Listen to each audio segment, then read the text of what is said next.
Pour une femme enceinte qui a des nausées, je pense qu'il y a des médicaments spécifiques aux nausées, entre guillemets, et des médicaments spécifiques au sujet qui a des nausées. C'est complètement différent. La personne qui généralement a des nausées aggravées par les nausées elles-mêmes, c'est-à-dire plus elle vomit, plus elle a envie de vomir, on choisira plutôt IPK. Si au contraire ce sont des nausées paradoxales, c'est-à-dire des nausées qui sont peu habituelles et qui sont aggravées par des aliments qu'elles aimaient auparavant, on choisira plutôt le paradoxe, c'est-à-dire Ignacia. Donc en règle générale, 2 granules 3 fois par jour. Puis si les nausées s'estompent, 2 granules 2 fois par jour. Et si elles s'arrêtent, arrêtez complètement le médicament.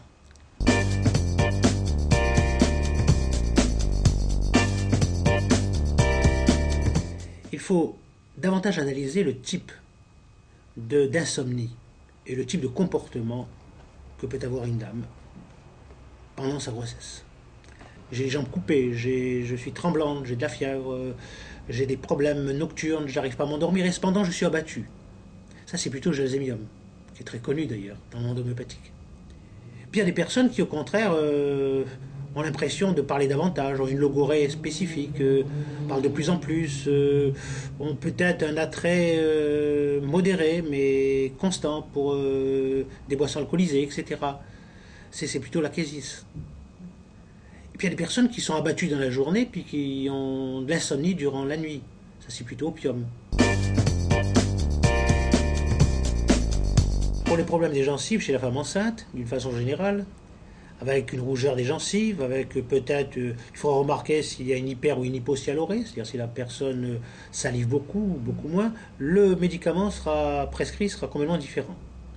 Devant une hypocyalorrhée, la bouche est sèche, les gencives sont rouges, sont douloureuses, on choisira plutôt belladonna.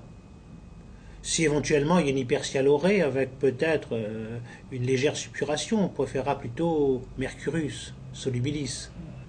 Et puis pourquoi pas, si une personne a des gencives enflées, avec un léger œdème, amélioré par le froid, par le frais, par les boissons fraîches, on choisira plutôt apis.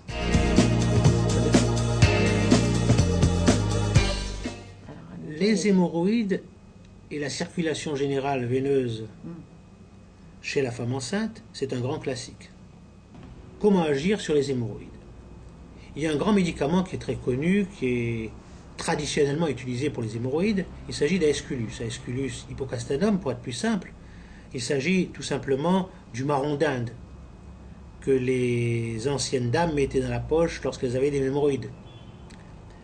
Cela dit, à titre préventif et curatif, on associera très souvent Amamélis et Aesculus. Amamélis sur le plan de la circulation générale veineuse et Aesculus qui est plus ou moins polarisé sur la circulation hémorroïdaire.